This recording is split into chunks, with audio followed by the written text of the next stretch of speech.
ಪರಿಚಯ sir. Sir, ನನ್ನ ಹೆಸರು ಶಿವಪ್ರಸಾದ್ ಅಂತ. ನಾನು ಈ ಸಂಸ್ಥೆ ಕಾರ್ಯದರ್ಶಿಯಾಗಿ ಇದ್ದೀನಿ. ನಾನು BS ಮಾದಪ್ಪ ಮತ್ತು ಬಸಮ್ಮನವರ 9ನೇ ಮಗು ಹಾಗೂ ಗಂಡು ಮಕ್ಕಳಲ್ಲಿ 4ನೇವನು ನಾನು. ನಮ್ಮ ತಂದೆಯವರ ಮರಣ ನಂತರ ನಾನು BS ಮಾದಪ್ಪ ಆ್ಯಂಡ್ ಸನ್ಸ್ ಎಂಬ ಜವಳಿ ಅಂಗಡಿ ಕೂಡ ನಡೆಸ್ಕೊಂಡು ಬರ್ತಾಯಿದ್ದೆ. ಈಗ 2008ರಲ್ಲಿ ಈ ಸಂಸ್ಥೆಯನ್ನು ಸ್ಥಾಪಕ ಮಾಡ್ಕೊಂಡಿದ್ದೀನಿ. ತಾವು ಬಳೆ ಸಂಸ್ಥೆ ಕೂಡ ಕಾರ್ಯನಿರ್ವಹಿಸ್ತಾ ಇದ್ರಿ, ಅದರಿಂದ ಮತ್ತೆ ಈ ಹೊಸ ಸಂಸ್ಥೆ ಕಟ್ಟಿದ್ರಿ. ಹೌದು. ಅದು ಹೇಗಾಯ್ತು ಸರ್? ಅದು ಸರ್, ನನ್ನ 10 ಜನ ನಮ್ಮ ಅಣ್ಣ ತಮ್ಮದಿರು, ಚಿಕ್ಕಪ್ಪತಿರ ಮಕ್ಕಳು, ದೊಡ್ಡಪ್ಪತಿರ ಮಕ್ಕಳು ಎಲ್ಲ ಸೇರಿಕೊಂಡು ಬಳೆ ವಿದ್ಯಾಸಂಸ್ಥೆ ಅಂತ ನಮ್ಮ ಫ್ಯಾಮಿಲಿ ಹೆಸರಲ್ಲಿ ನಾವು ಮಾಡಿದ್ದು. ಅದರಲ್ಲಿ ನಾನು ಸುಮಾರು 10 ವರ್ಷ ಕೆಲಸ ಮಾಡಿದ್ದೆ, ಕಾರ್ಯದರ್ಶಿಯಾಗಿ ಕೆಲಸ ಮಾಡಿದ್ದೆ. ಆದರೆ ನಮ್ಮ ತಾಯಿಯವರು ಈ ನಿವೇಶನವನ್ನು, ನನಗೆ 80-120 ನಿವೇಶನವನ್ನು ನಿಮ್ಮ ತಂದೆಯ ಹೆಸರಲ್ಲಿ ಏನಾದರೂ ಒಂದು ಉನ್ನತವಾದ ಕಾರ್ಯವನ್ನು ಮಾಡುವಂತೇಳಿ ನನಗೆ ಬಿಟ್ಕೊಟ್ರು. ಹೆಂಗೋ ನಾನು ವಿದ್ಯಾಸಂಸ್ಥೆ ನಡೆಸಿ ಅಭ್ಯಾಸ ಇದ್ದುದರಿಂದ ನಾನು ಅಲ್ಲಿ ಪ್ರೈಮರಿ ವಿಭಾಗ ಮಾತ್ರ ಇತ್ತು.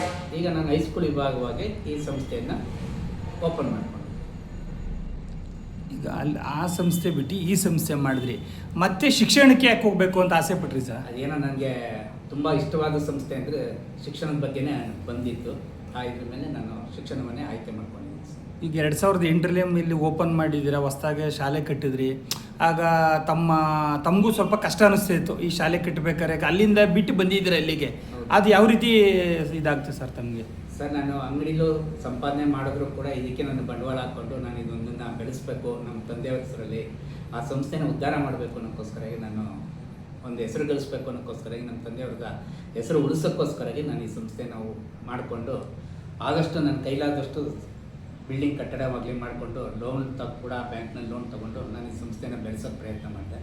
ಇದೊಂದು ಸ್ವಂತ ಕಟ್ಟಡವಾಗಿ ನಾನು ಮಾಡಿಕೊಂಡು ಇವತ್ತು ಕೂಡ ಮಾಡ್ತಾಯಿದ್ದೀನಿ. ಪ್ರತಿ ವರ್ಷವೂ ಕೂಡ ತಮ್ಮ ಶಾಲೆಯಲ್ಲಿ ಉತ್ತಮ 100ಕ್ಕೆ 100% ರಿಸಲ್ಟ್ ಬರ್ತಾ ಇದೆ. ಅದು ಯಾವ ರೀತಿ ಸಾಧ್ಯ ಆಗುತ್ತೆ ಸರ್? ಅದು ಸರ್, ಇದಕ್ಕೆ ನನ್ನ ಕಾರಣಕ್ಕಿಂತ ಹೆಚ್ಚಾಗಿ ನಮ್ಮ ಶಿಕ್ಷಕರು ಶಿಕ್ಷಕಿಯರು ಕೂಡ ತುಂಬ ಸಹಾಯ ಮಾಡ್ತಾ ಇದ್ದಾರೆ. ನಮ್ಮಲ್ಲಿ ಬೆಳಗ್ಗೆ 8:15 ಗಂಟೆಗೆ ಕ್ಲಾಸ್ ತಗೊಳ್ತಾರೆ 10th ಮಕ್ಕಳಿಗೆ, ಸಂಜೆ 5 ಗಂಟೆವರೆಗೂ ಕೂಡ ಕ್ಲಾಸ್ ಮಾಡ್ತಾ ಇರ್ತಾರೆ. ಅವ್ರಿಗೆ ಡೌಟ್ ಇದ್ದರೂ ಕೂಡ ಪ್ರತಿಯೊಂದನ್ನು ಫೋನ್ ಮೂಲಕ ಆಗಲಿ ಯಾವುದೇ ಮೂಲಕ ಆಗಲಿ ಪಾಠ ಮಾಡಿಕೊಡ್ತಾರೆ. ಎರಡನೇದು, ನಾವು ಕಡೆ ದಿವಸ ಎಕ್ಸಾಮ್ ಹೋಗ್ಬೇಕಾದ್ರೂ ನಮ್ಮಲ್ಲಿ ಏನು C ಗ್ರೂಪು D ಗ್ರೂಪು ಅಂತ ಇರ್ತಾರೆ, ಆ ಮಕ್ಕಳನ್ನ ಕರ್ಕೊಂಬಂದು ಅವ್ರಿಗೆ ಬೆಳಗ್ಗೆ 7:15 ಗಂಟೆಗೆ ಕರೆಸಿ ಅವ್ರಿಗೆ ಪಾಠ ಮಾಡಿ ರಿವಿಷನ್ ಟೈಪ್ ಮಾಡಿಕೊಟ್ಟು ಆಮೇಲೆ ಅವ್ರಿಗೆ ತಿಂಡಿ ಕೊಡಿಸಿ ನಾವು ಸಂಸ್ಥೆಗೆ ಸೆಂಟ್ರ್ಗಳಿಗೆ ಕಳಿಸ್ಕೊಡ್ತಾ ಇತ್ತು ಸರ್. ನಮ್ಮ ವಾಹನದಲ್ಲೇ ಕಳಿಸ್ಕೊಡ್ತಿದ್ದು ಅವ್ರಿಗೆ. ಈ ವರ್ಷ ತಮ್ಮ ಶಾಲೆ ವಿದ್ಯಾರ್ಥಿನಿ ರಾಜ್ಯಕ್ಕೆ 3 ಸ್ಥಾನ ತಗೊಂಡಿದ್ದಾರೆ. ಎಷ್ಟು ಹೆಮ್ಮೆ ಅನ್ನಿಸ್ತಾ ಇದೆ ಸರ್? ತುಂಬ ಖುಷಿ ಆಗ್ತಾ ಇದೆ ಸರ್. ನಮ್ಮ ಅಂದಾಜಿದ್ದು ಅವಳು 1ನೇ ಸ್ಥಾನನೇ ಬರಬೇಕು ಅಂತ ಇತ್ತು. ಏನೋ ಒಂದು ಸೈನ್ಸಲ್ಲಿ 1 ನಂಬರು ಹಾಗೂ ಮ್ಯಾಥಮೆಟಿಕ್ಸಲ್ಲಿ 1 ನಂಬರ್ ಕಡಿಮೆ ಆಗಿ ಅವಳು ರಾಜ್ಯಕ್ಕೆ 3ನೇ ಸ್ಥಾನದಲ್ಲಿ ಬರ್ತಾ ಇದ್ದಾಳೆ. ಕ್ಯಾನಗರಕ್ಕೆ ಟಾಪರ್ ಆಗಿದ್ದಾಳೆ. ಮೈಸೂರು ಜಿಲ್ಲೆಗೆ 2ನೇ ಸ್ಥಾನದಲ್ಲಿ ಇದ್ದಾಳೆ. ತಮಗೆ ಸ್ಥಳೀಯವಾದಂಥ ಶಿಕ್ಷಕರು ಶಿಕ್ಷಕಿಯರು ಮುಖ್ಯೋಪಾಧ್ಯಾಯರಿದ್ದಾರೆ, ಯಾವ ರೀತಿ ಮಕ್ಕಳಿಗೆ ಟ್ರೈನಿಂಗ್ ಕೊಡ್ತಾ ಇದ್ದಾರೆ ಸರ್? ಸರ್, ಪ್ರತಿಯೊಂದು ಪೀರಿಯಡು ಕೂಡ ಯಾವುದನ್ನು ವೇಸ್ಟ್ ಮಾಡ್ತಾ ಇಲ್ಲ. ಮಕ್ಕಳ ಜೊತೆ ಬೆರ್ಕೊಳ್ಳೋದು. ನಮ್ಮಲ್ಲಿ ನವಂಬರ್ ತಿಂಗಳಿಗೆ ಪೋರ್ಷನ್ಸ್ ಎಲ್ಲ ಕವರ್ ಮಾಡ್ಕೊಳ್ತಾ ಇದ್ದೀವಿ. ಡಿಸೆಂಬರ್ನಲ್ಲಿ 15 ದಿವಸ ನಮ್ಮದು ಏನು ಶಾಲಾ ಶೈಕ್ಷಣಿಕ ಪ್ರವಾಸ ಇರುತ್ತೆ ಅಥವಾ ಆ್ಯನ್ಯುವಲ್ ಡೇ ವಾರ್ಷಿಕೋತ್ಸವ ಕಾರ್ಯಕ್ರಮ ಇರುತ್ತೆ, ಅದನ್ನೆಲ್ಲ ಮುಗಿಸ್ಕೊಳ್ತೀವಿ. ಮುಗಿಸ್ಕೊಂಡು ಕೂಡಲೇ ನಾವು ಸ್ಪೆಷಲ್ ಕ್ಲಾಸಸ್ಗಳನ್ನ ಸ್ಟಾರ್ಟ್ ಮಾಡ್ತಾ ಇದ್ದೀವಿ ಸರ್. ಮಕ್ಕಳಿಗೆ ಎಜುಕೇಷನ್ ಇಂಪಾರ್ಟೆಂಟ್ ಆದ್ರೂ ಅವ್ರಿಗೆ ಚಟುವಟಿಕೆಗಳು, ಕಾರ್ಯಚಟುವಟಿಕೆಗಳು ಬೇಕು, ಪ್ರಾಕ್ಟಿಕಲ್. ಅದ್ರ ಬಗ್ಗೆ ಯಾವ ರೀತಿ ಗಮನ ಹರಿಸ್ತಾ ಇದ್ದಾರೆ ಸರ್? ಸರ್, ನಮ್ಮಲ್ಲಿ ಪ್ರಾಕ್ಟಿಕಲ್ ಕ್ಲಾಸಸ್ ಕೂಡ ಪಾಠ ಮಾಡ್ತಾ ಇದ್ದಾರೆ. ಕಂಪ್ಯೂಟರ್ ಬಗ್ಗೆ ಹೆಚ್ಚಿಗೆ ನಾವೇನು ತಿಳುವಳಿಕೆ ಕೊಡ್ತಾ ಇಲ್ಲ, ಆದರೂ ಕ್ಲಾಸ್ಗೆ ಅವ್ರಿಗೆ ಮಕ್ಕಳಿಗೆ ಏನು ಬೇಕೋ ಲೈಬ್ರರಿ ಆಗಲಿ ಅಥವಾ ಒಂದು ಪ್ರಾಕ್ಟಿಕಲ್ ಲ್ಯಾಬ್ ಆಗಲಿ ಕೊಡ್ತಾ ಇದ್ದೀವಿ. ಇದಕ್ಕೆ ಶಿಸ್ತು ನಮ್ಮಲ್ಲೇ ಏನು ಬೇಕು ಅಂತಂದರೆ ಮೊದಲು ಮಕ್ಕಳಲ್ಲಿ ಶಿಸ್ತು ಅನ್ನೋದು ಬರಬೇಕು. ಇದಕ್ಕೆ ಸಹಾಯಕರಾಗಿ ನಮ್ಮ ಶಶಿಕಿರಣ್ ಅಂತ PT ಮಾಸ್ಟರ್ ಇದ್ದಾರೆ. ಇವ್ರದ್ದು ಕೂಡ ತುಂಬ ಮಕ್ಕಳನ್ನ ಶಿಸ್ತಾಗಿ ಬೆಳೆಸ್ತಾ ಇದ್ದಾರೆ. ನನ್ನ ಮಟ್ಟದಲ್ಲಿ ಯೋಚನೆ ಮಾಡಬೇಕು ಅಂದರೆ ಮಕ್ಕಳಲ್ಲಿ ಯಾವಾಗ ಶಿಸ್ತು ಬೆಳೆಯುತ್ತೆ ಆವಾಗ ಮಕ್ಕಳಿಗೆ ವಿದ್ಯಾಭ್ಯಾಸ ಬರುತ್ತೆ ಅನ್ನೋದೊಂದು ನನ್ನ ಅನಿಸಿಕೆ. ಈಗ ಒಂದು ಕಡೆ ಫ್ಯಾಮಿಲಿ ಇದೆ, ಇನ್ನೊಂದು ಕಡೆ ಉದ್ಯಮಿ ಕೆಲಸ ಮಾಡ್ತಾರೆ, ಜೊತೆಗೆ ಶಾಲೆ, 3ನ್ನ ಯಾವ ರೀತಿ ನಿಭಾಯಿಸ್ತಾ ಇದ್ದಾರೆ ಸರ್? ಸರ್, ನಾನು ಬೆಳಗ್ಗೆ 10 ಗಂಟೆವರೆಗೂ ಅಂಗಡಿಲಿ ಇರ್ತೀನಿ. 10 ಗಂಟೆಯಿಂದ 12 ಗಂಟೆವರೆಗೆ ಶಾಲೆಯಲ್ಲಿ ಇರ್ತೀನಿ. ಪುನಃ ಮಧ್ಯಾಹ್ನ ಅಂಗಡಿಗೆ ಹೋಗ್ತೀನಿ. ಅಂಗಡಿಲಿ ನನ್ನ ಮಕ್ಕಳು ಇಬ್ಬರಿದ್ದಾರೆ, ಇಬ್ಬರೂ ಕೂಡ ನೋಡ್ಕೊತಾ ಇರ್ತಾರೆ.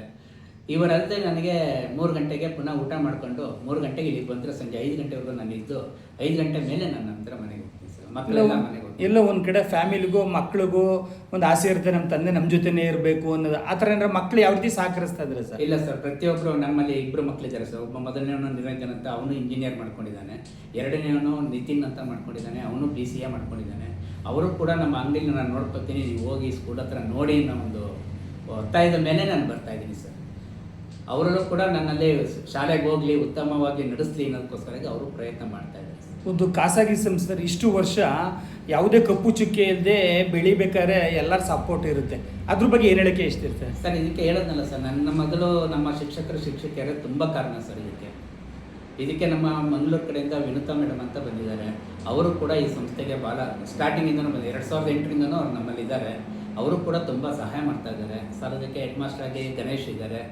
ಇನ್ನು ಬಾಕಿ 15 ಜನ ಶಿಕ್ಷಕಿಯರು ಕೂಡ ನಮ್ಮಲ್ಲಿ ತುಂಬ ಸಹಾಯ ಮಾಡಿ ನಮ್ಮ ಸಂಸ್ಥೆಯ ಏಳಿಗೆಗೋಸ್ಕರ ತುಂಬ ದುಡಿತಾ ಇದ್ದಾರೆ ಸರ್. ಇಲ್ಲಿ ಬಂದ ಮಕ್ಕಳಿನ ಪೋಷಕರಿಗೆ ಏನು ಹೇಳಕ್ಕೆ ಇಷ್ಟಪಡ್ತೀರಾ ಸರ್? ಪೋಷಕರಿಗೆ ನಮ್ಮಲ್ಲಿ ಅವ್ರಿಗೆ ಏನು ಅಂತಂದರೆ, ಮಕ್ಕಳನ್ನ ಕಂಟ್ರೋಲಲ್ಲಿ ಇಟ್ಕೊಳ್ಳಿ, ನಮ್ಮ ಏನು ಕಾರಣ ಇರುತ್ತೆ ನಮ್ಮಲ್ಲಿ ಮಕ್ಕಳಿಗೆ ಏನು ನಾವು ಹೇಳ್ತೀವಿ ಅದನ್ನು ಸ್ವಲ್ಪ ಅನುಸರಿಸೋಕ್ಕೆ ವ್ಯವಸ್ಥೆ ಮಾಡಿಕೊಡಿ ಅಂತ ನಾವು ಹೇಳ್ತೀವಿ.